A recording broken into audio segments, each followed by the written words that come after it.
Greetings, friends of liberty.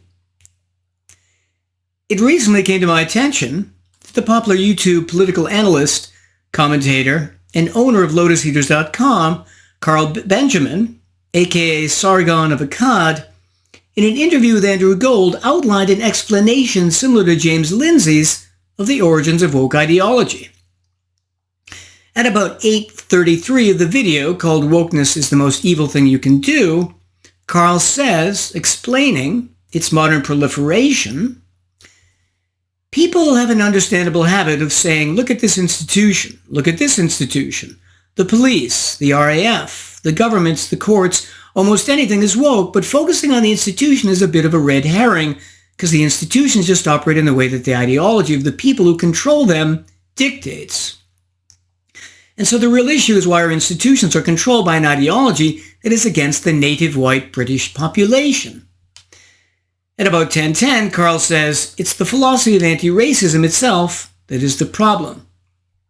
At about 14:45, Andrew Gold talks about how, when he was in grammar school, they constantly learned about the Nazis, but not about the USSR and their genocidal mass murders. After recounting how the Bolsheviks decided to actively take a role in spreading communism in Russia instead of waiting for the revolution to appear spontaneously, Carl says that by the 1960s, everyone in the West saw that there wasn't much difference between them and the Nazis. And so the communist intellectuals were stuck.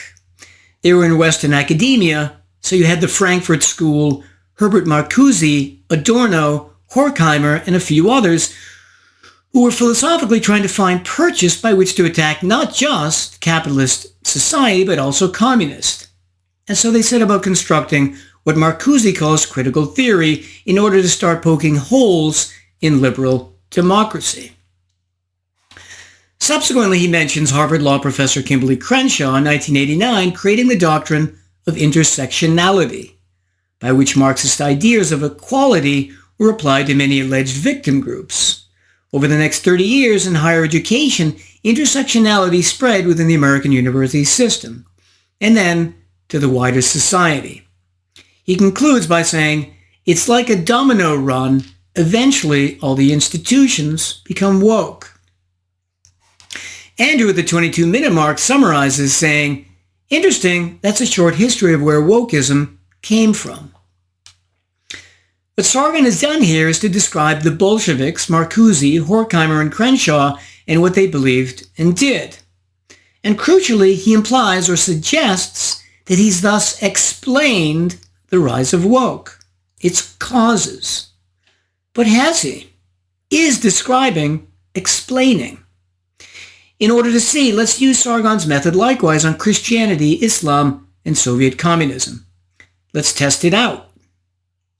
Number 1, Christianity. Here, using Sargon's method, we would describe the intellectual development of Christian thought and theology to explain its rise over the next 1,500 years. So, after the death of Christ, dozens of different Christian sects and cults emerged, ranging from the Adamites, jolly heretics who conducted services naked, to the Arians who believed that God the Father created a Jesus who was not co-eternal with him and somewhat inferior, to the Coluthians who thought God only created the good people but not the bad, to the Marcionites who argued that the Old Testament Jehovah, being as vindictive and cruel as he obviously was vastly inferior to Christ, and finally to the Montanists who loved the Holy Ghost and thought that certain of their members were receiving his revelations. Then Christians assembled over the centuries 7 ecumenical councils, starting with the Council of Nicaea in 325, which consolidated and mandated various Christian beliefs, giving more uniformity to Christian dogma. Finally, with the rise of the papacy, the popes structured Christian belief according to their own wise counsel. So doesn't describing the changes in Christian belief explain why Christianity became so dominant? No. What were the actual causes of Christianity's rise from 10% at the beginning of, let's say, Constantine's realm to 90% of the population? Mobs of Christian monks unpunished, toppling and defacing pagan statues throughout the empire. Monks in monasteries erasing perhaps 90% of all priceless pagan texts filled with knowledge and literature and replacing them with their Christian superstitions, dogmas, and apologetics. Rampaging Christian brutes murdering the Alexandrian philosopher Hypatia by tearing out her eyeballs and cutting her body into bits using pottery shards. Driving Damascius, the last of the Athenian philosophers, out of the city in 532.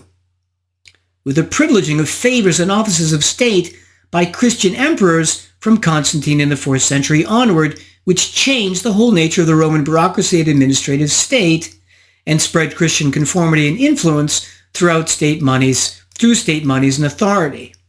And above all, through the increasingly draconian anti-pagan and anti-heretical edicts of Christian emperors, which increasingly punished or killed anyone who disagreed with Christian dogma. Once Christians had co-opted the Roman Empire, destroying all intellectual and spiritual alternatives, the process was completed by the 8th century. Afterwards, the papacy gained and eventually consolidated their power, using their alliance with the state to wreak enormous societal harms, with their inquisitions, hatred of science and reason, instigation of the Crusades to slaughter unbelievers and capture more territory for their ideology, and, as I said, propagation of their Spanish, Roman, and French Inquisitions. And when the French Revolution finally came and the state could no longer protect them, came a day of reckoning.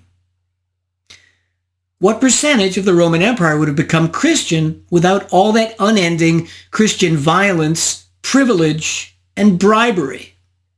Perhaps 25%? Number 2, Islam.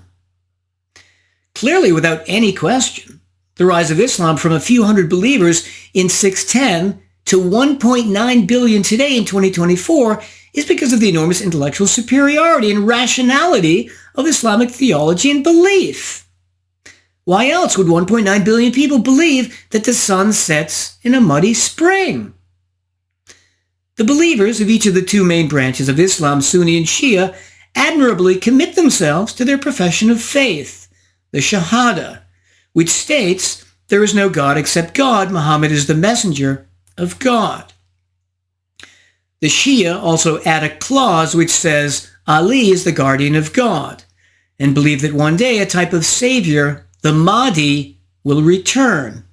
Utterly rational and beautiful, inspiring. Both major branches believe that the prophet was infallible, that one should pray 5 times a day to be reminded of the greatness of Allah, that one should be charitable to one's fellow Muslims, since they form a part of a great community, that one should fast, especially during Ramadan, to learn self-denial and discipline, and that one should make at least one pilgrimage to Mecca to be reminded of the greatness of Muhammad and Allah.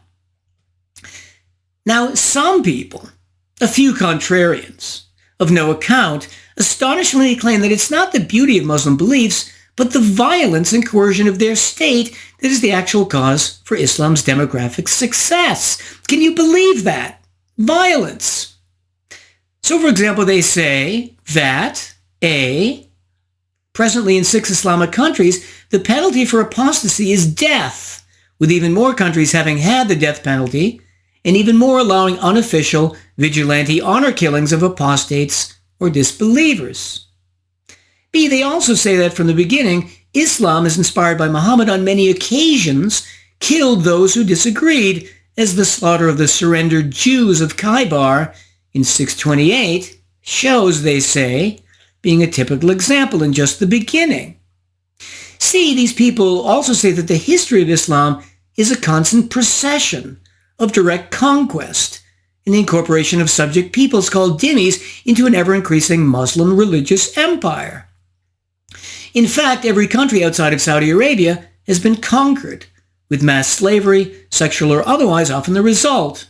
And in many countries, dhimmis were subject to legal crimes of all kinds, from unequal taxation to the stealing of their children by the Ottomans, brought up as soldiers, to constant public humiliations. D.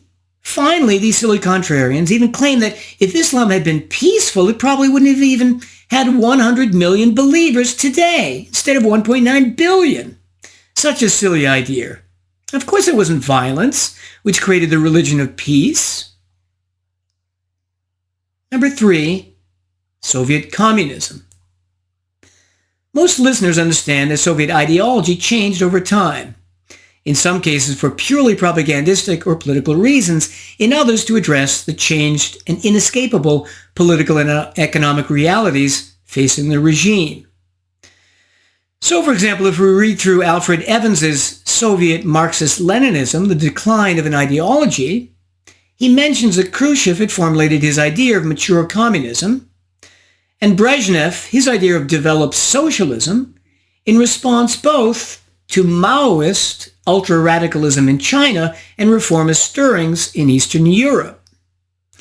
Lenin himself had distinct theoretical phases both before and after the revolution. Stalin's attempt to discredit Trotsky led to Stalin's idea of socialism in one country, and Khrushchev publicized the idea that wages had to be higher in industry than agriculture, contrary to orthodox Marxist doctrine. But although we can track all these and many other changes in Soviet theory, does anyone imagine that they have virtually anything to do with the huge increase in the number of communists in Russia from perhaps 5% at the time of the revolution in 1917 to, let's say, 66% in 1991 when the Soviet Union ended? We all know the reason for the huge percentage increase: the violence or threat of violence exerted on all those who disagreed with Soviet ideology. Stressful interrogation, torture, and hundreds of different types of punishments and sanctions ranging from slave labor in the Gulag to loss of housing, employment, privileges, or freedoms. This, as well as the complete control of Russian institutions of education indoctrinating young people, not a red herring, Carl, explains the great increase in the number of communists during this period. A description of theoretical changes explains nothing. So now, having emphasized the enormous role of violence in societal ideology formation, let's turn back to Sargon's argument. Science ideally involves controlled experiments. Why? That's because when we change only one variable and keep all the others the same, ceteris paribus, we can understand the causal role that one variable played. Here Sargon, just like James Lindsay, ignoring this fundamental scientific precept, assumes that the fundamental levels of violence in society affecting ideology formation remain the same. But starting in the 60s, the Anglosphere became enormously more violent across the board. Crime rates throughout America and the UK skyrocketed. In New York City, for example, rates of homicide went from about 6 per 100,000 in 1960 to about 42, a seven-fold increase by 1990. Similarly, in England and Wales, they went from a 282 total homicides countrywide in 1960 to 850 by the year 2000, a threefold increase. This vastly increased violence wasn't limited to the streets, but just as much found in institutions. Remember again how Carl said, focusing on institutions is a sort of red herring?